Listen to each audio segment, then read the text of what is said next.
Islam dan ilmu ekonomi, sebuah perbandingan dan tantangan. Sebelumnya saya akan menjelaskan apa sih itu ekonomi Islam. Ekonomi Islam adalah ekonomi yang mendasar atas ketuhanan, yang tidak terlepas dari syariat menurut agama Islam. Kegiatan ekonomi merupakan bagian dari kehidupan yang menyeluruh, dilandasi oleh nilai dan sumber dari Al-Quran. Nah, mengapa sih ekonomi Islam itu penting hari ini? Karena ekonomi Islam menawarkan finansial global dan ketimpangan sosial, prinsip-prinsip semakin relevan. Presentasi ini akan mengupas fondasi perbedaan dan tantangan yang dihadapi dalam pengembangannya, menyoroti bagaimana ekonomi Islam dapat membentuk masa depan yang lebih adil. Yang kedua ada prinsip-prinsip utama ilmu ekonomi konvensional. Nah, yang pertama kita masuk dalam kelangkaan dan pilihan. Sumber daya terbatas sehingga individu dan masyarakat harus membuat pilihan tentang alokasi sumber budaya. Yang dimaksud dalam kelangkaan dan pilihan itu seperti kita sebagai manusia sekarang banyak sekali keinginan, namun uang, waktu, dan barang yang tersedia terbatas. Jadi kita sebagai manusia harus pandai-pandai memilih agar uang, waktu, dan barang kita itu sesuai dengan apa yang kita punya. Nah, yang kedua ada maksimisasi utilitas dan keuntungan. Konsumen berusaha memaksimalkan kepuasan utilitas, sementara produsen berusaha memaksimalkan keuntungan.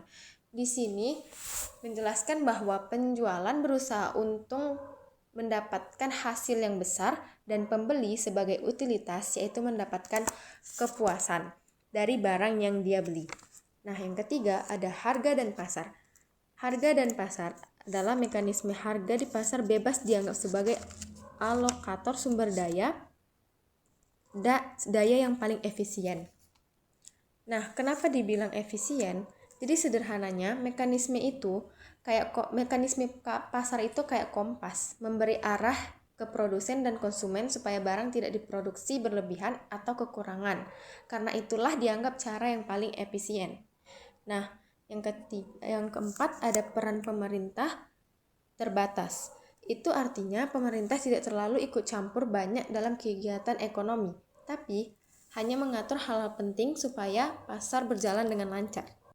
Fondasi ekonomi Islam, yaitu ada tauhid, keadilan sosial, etika dan moral, kesejahteraan bersama, dan pelestarian lingkungan. Nah, yang pertama itu ada tauhid, keyakinan akan keesaan Tuhan menjadikan manusia sebagai khalifah yang bertanggung jawab atas sumber daya, yaitu percaya pada Allah sebagai pemilik segalanya, bahwa harta, rezeki, dan sumber daya itu dari Allah. Yang kedua ada keadilan sosial, yaitu penghapusan eksploitasi, distribusi kekayaan yang merata, dan pencegahan penumpukan aset. Contohnya itu gak ada yang dirugikan, jadi sama-sama menguntungkan satu sama lain. Yang ketiga ada etika dan moral, yaitu transaksi ekonomi harus didasarkan pada prinsip moral Islam seperti kejujuran, transparansi, dan larangan riba. Yang keempat ada kesejahteraan bersama, fokus pada keuntungan, bukan hanya pada keuntungan tetapi juga pada kesejahteraan masyarakat. Yang kelima ada pelestarian lingkungan, yaitu pengelolaan sumber daya alam secara bertanggung jawab sebagai amanah dari Tuhan.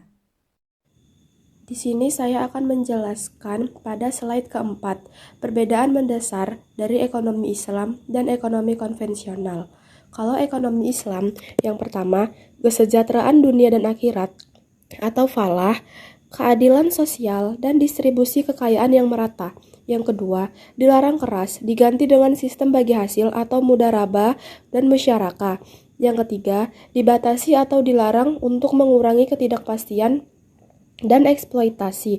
Dan yang terakhir, menjadi fondasi utama dalam setiap transaksi dan kebijakan ekonomi. Kalau ekonomi konvensional, yang pertama, maksimasi keuntungan dan utilitas individu, pertumbuhan ekonomi. Yang kedua, dianggap sebagai harga uang dan mekanisme penting dalam pasar keuangan. Yang ketiga, umum menjadi di pasar modal dan komoditas, dianggap sebagai bagian dari mekanisme. Dan yang terakhir, seringkali menjadi pertimbangan sekunder setelah efisiensi dan keuntungan. Instrumen keuangan Islam, zakat, wakaf, dan pembiayaan syariah. Zakat yaitu kewajiban sosial untuk mendistribusikan sebagian kekayaan kepada yang membutuhkan, berfungsi sebagai jaring pengaman sosial. Yang kedua ada wakaf. Wakaf yaitu pemberian harta produktif untuk tujuan amal atau keagamaan, memberikan manfaat berkelanjutan bagi masyarakat.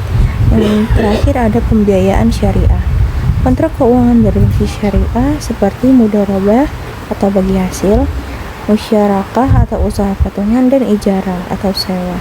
Tantangan dalam pengembangan ilmu ekonomi Islam modern. Yang pertama, harmonisasi regulasi, yaitu menyusun kerangka hukum dan regulasi yang konsisten di berbagai yurisdiksi. Yang kedua, inovasi produk, mengembangkan produk dan layanan keuangan syariah yang kompetitif dan relevan. Yang ketiga, edukasi dan kesadaran, yaitu meningkatkan pemahaman masyarakat dan profesional tentang prinsip-prinsip ekonomi Islam. Dan yang keempat, penelitian ilmiah, mendorong riset mendalam untuk mengatasi masalah kontemporer dan mengembangkan teori ekonomi Islam.